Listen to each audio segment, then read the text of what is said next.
up on the Stifel Snow Show, we're bringing you some of the biggest stories and brightest stars in snow sports. We'll follow three-time Olympic medalist Jessie Diggins stage by stage on her quest to win a second title at the premier Tour de Ski.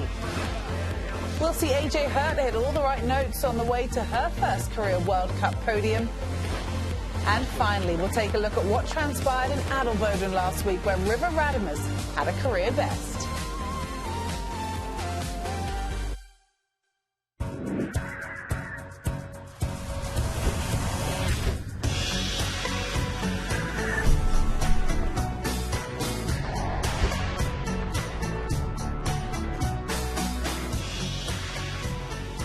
Welcome back to the Stifel Snow Show. I'm Cara Banks, bringing you the latest in skiing and snowboarding from around the globe. As 2024 now ramps up, the action on the snow is following suit, with athletes competing worldwide. Let's start with women's Alpine team, who took to the picturesque slopes of Kranjska Gora, Slovenia, just adjacent the nearby borders of Austria and Italy. While the World Cup on the men's Alpine team moved to the Swiss village of Adelboden, known on the tour for its electric crowd. Meanwhile, one of the most anticipated cross-country events, the Tour de Ski, spanned 3 locations over 9 demanding days in Toblach, Italy, Davos, Switzerland, and Val di Fiemme, Italy. The Tour de Ski stages a whopping 7 races over 9 days across 2 countries. It is a grueling multi-day feat that culminates with a notorious pursuit climb of 2.2 unrelenting miles up Alp Chemise. After Minnesota native Jessie Diggins is no stranger to what she calls big work ethic, so it's not surprising she approached this year's Tour de Ski with a whole lot of guts, a big smile, and of course, her trademark sparkle. Stage 1 in Toblach saw her finish in the top 10. Diggins got 9th place in the sprint freestyle. The tour remained in Italy for Stage 2, where Diggins' 3rd place finish in the 10-kilometre classic marked the American's 52nd career podium in the World Cup and saw her take the lead in the Tour de Ski overall standings by 7 seconds. Teammate Rosie Brennan crossed the line in 4th. Well, the last stage in Toblach, leg 3 of 7, is where Jessie tried to, quote, ski a bold race. Well, she did just that in the 20-kilometre pursuit freestyle, clinching her 17th World Cup victory in the process. This all in spite of what she called a freaked-out warm-up with some crashing and sliding on the fast hill. On to Davos, Switzerland, and the 4th stage of the tour, where Diggins claimed another podium spot in 3rd place, just 1.73 seconds off the top finisher, and still enough to maintain her lead in the overall standings. Stage 5 and the final stop in Switzerland saw both Diggins and fellow American Rosie Brennan on the podium after what was an eventful 20-kilometre pursuit, not the least of which was Jessie overcoming an early fall that resulted in sprained ribs, but always a fighter, she pushed through the pain to claim 3rd and continue her overall lead. Then it was back to Italy for the penultimate stage, but this time to Val di Fiemme, where not even bad weather nor lingering rib pain could unseat Diggins from her commanding lead in the tour. She finished 8th to stay on top, heading into the final climb.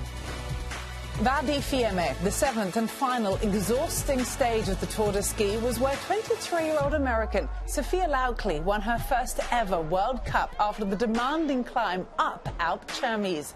Diggins, who began the day with a 43-second lead, secured her 2nd career Tour de Ski victory. Her previous in 21 was historic, as the first ever non-European skier to win the test. Well, a fellow Minnesota native was on the call, and he joins us now in studio. Chad Salmler, thanks so much for being with us. You're our resident cross-country expert, and we've got a lot to dig into after this recent Tour de Ski. Now, you called Jessie's gold medal victory, of course, in Pyeongchang back in 2018. Now, age 32, she's added another accolade. How much does this prove about not only how mentally tough, but physically tough she is as an athlete? Well, we've known for a long time that Jessie Diggins was special. Since she was a kid in high school, we could see it at the high school level that she was going to be something special.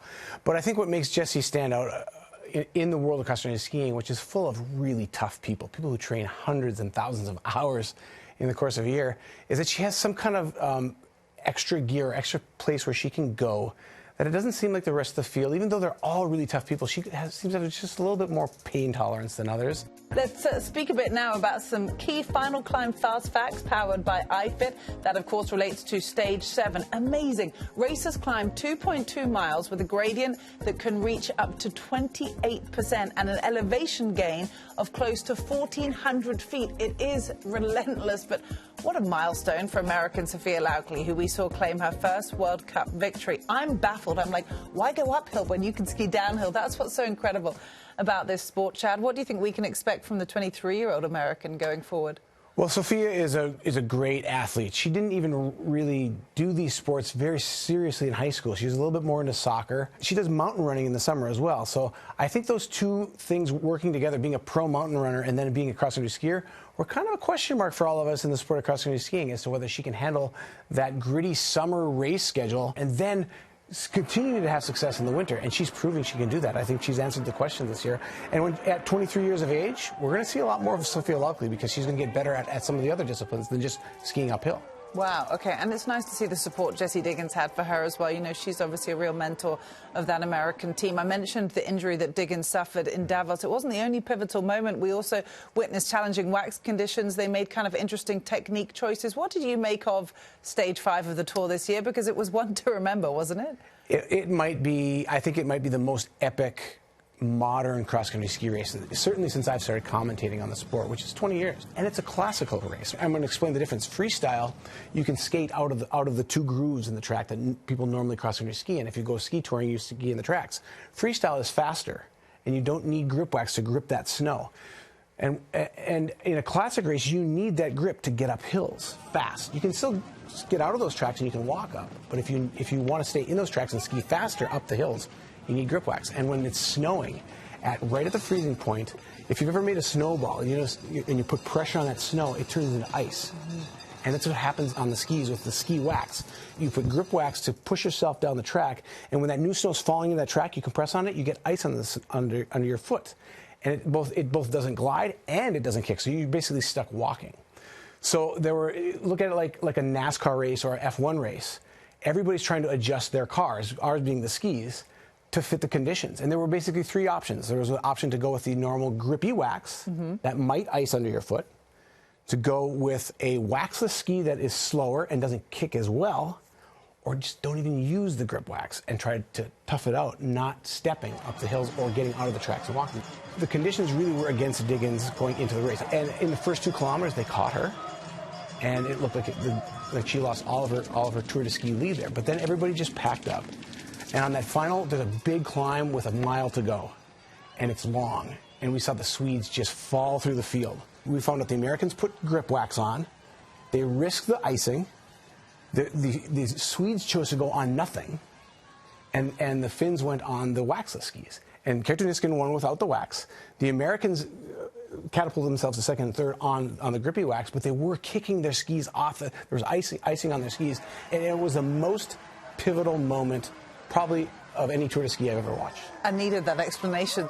We've got to speak about next month. Of course, the World Cup is coming to Minnesota for the first time, your home state. Yes. Also, you know, Jessie Diggins has been a big part of that as well. She said after the gold medal victory in 2018, that's the one thing she dreamt of, to be able to race. So the 2014 Stifel Snow Cup will mark the first World Cup to be held on U.S. soil in 20 years. This is a huge opportunity for all American fans to finally get a chance to witness cross-country firsthand in Minneapolis, something Jessie wanted to do in her home state. How excited are you?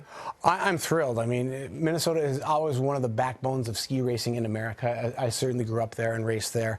And I think it's time that the World Cup comes to the United States. The organizers put out 20,000 tickets to start, and it sold out in 8 hours. They had to go back to the park and figure out how they can fit more people in, and they've done that, and they've added more tickets. So now I think everybody who wants to go will be there, but it could be up to 35,000 people. Wow. Yeah. I mean, particularly with the rise, as we've just mentioned, of the U.S. cross-country team and Jessie, the home hero, it's going to be special. We can't wait for that. Thank you so much for coming in and joining us today. It's always great to pick your brain and learn more about the world of cross-country. Thanks for having me. Thanks, Chad. After the break, we'll bring you the latest from both the men's and women's Alpine teams. We'll reveal AJ Hurt's hidden talent and show you just how many positions River Radamus jumped off of his bib number. Plus, check out an unforgettable reaction from Michaela Schifrin. Stay with us here on the Stifel Snow Show.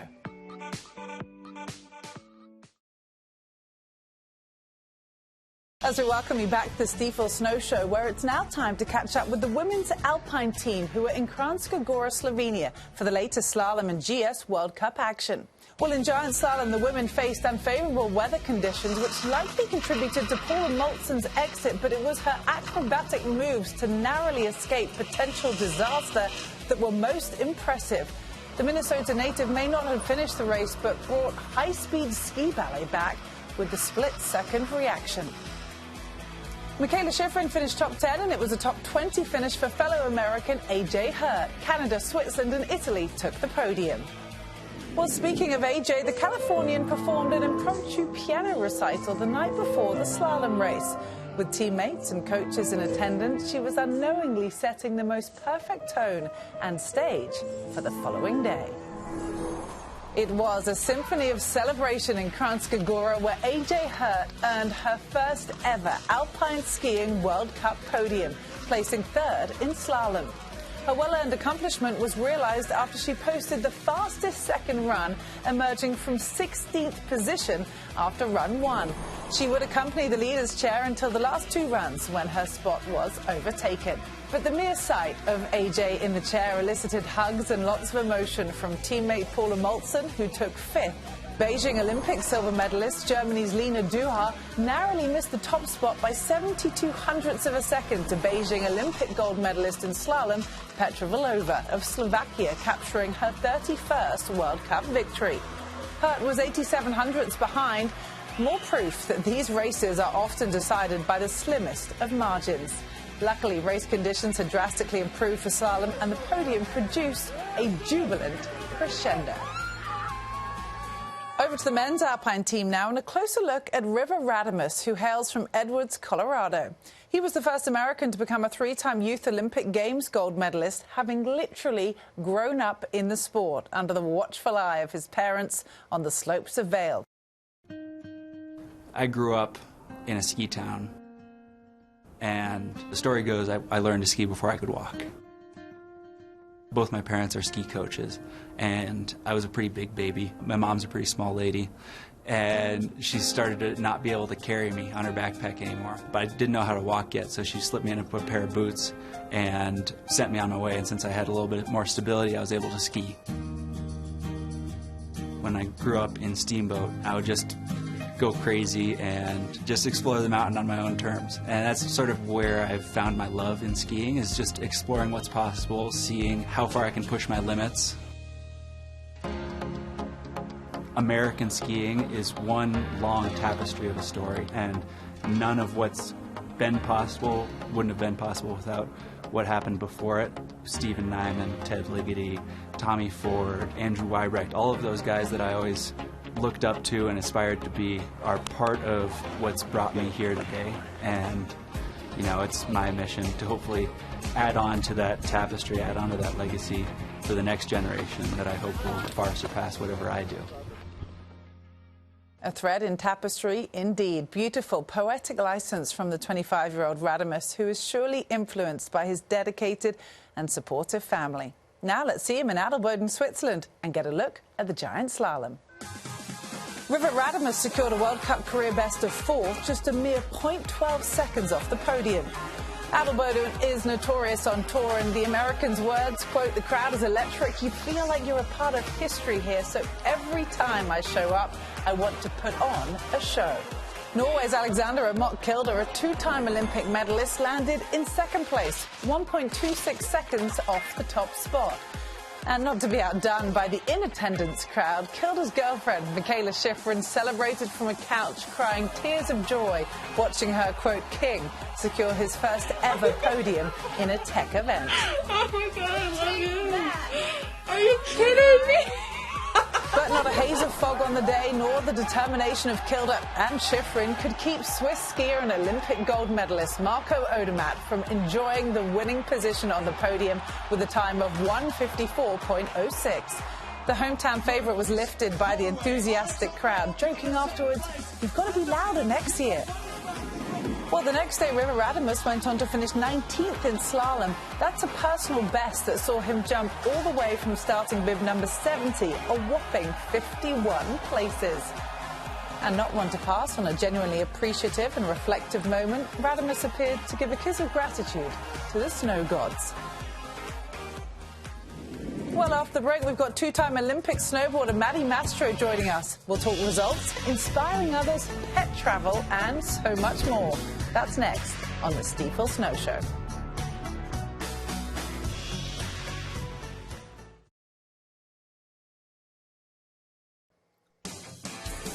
Maddie Mastro started snowboarding at age 6 when she received a pink board as a gift. Well, she went on to turn professional, specializing in halfpipe, and so far in her young career has made it on the podium in 2 World Championships and competed in 2 Olympic Games.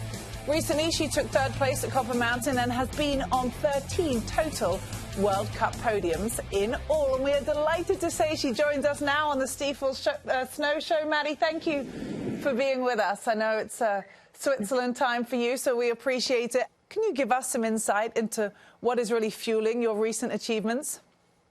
Yeah, it's been a really nice start to the season so far, having 2 3rd places.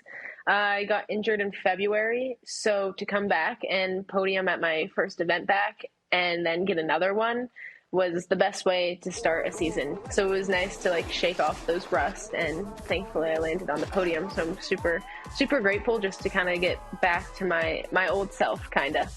Well, speaking of confidence, a few years ago, you were the first woman ever to land the extremely challenging double crippler, both in and out of competition. Confidence-wise, then, what effect did that have on you?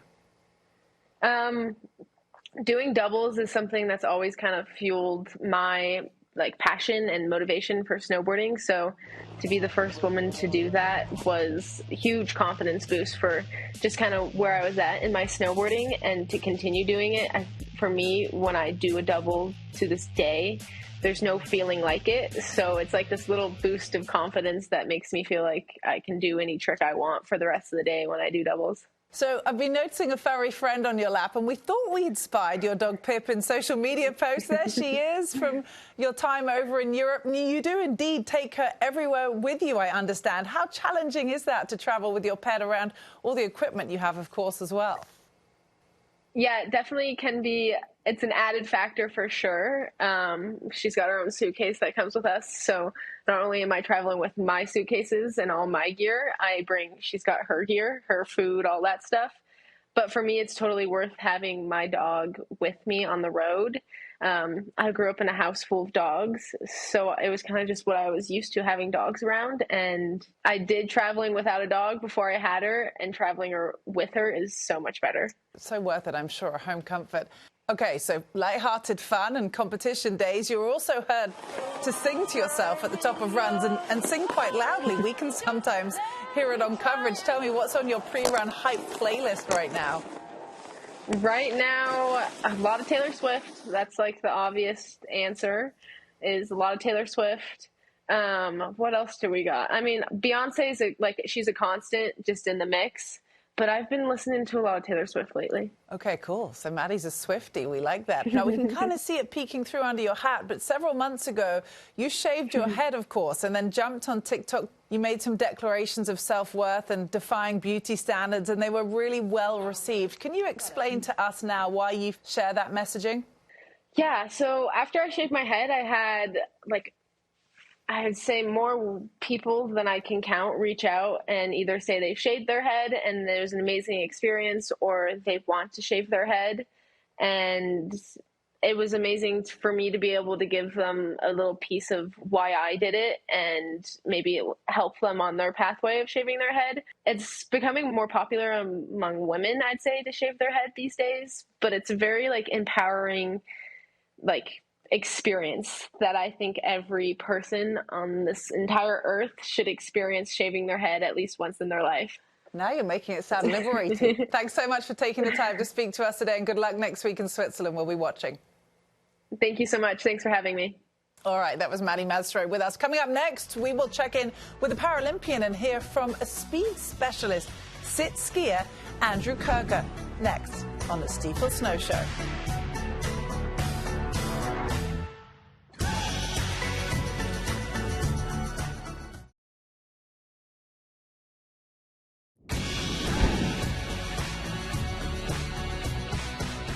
Three-time Paralympian, two-time Paralympic medalist and world champion Andrew Kirker hails from Palmer, Alaska, 42 miles northeast of Anchorage. Kirker dominates on and off the slopes as an accomplished, focused and determined monoskier on, and as a highly rated superhost and owner of his deliberately accessible Alaskan adventure-inspired B&B off. Here's his story. Andrew Kirker, U.S. Paralympic Alpine Skiing. I'm from Palmer, Alaska. I played guitar in high school. It helps me get attention from girls.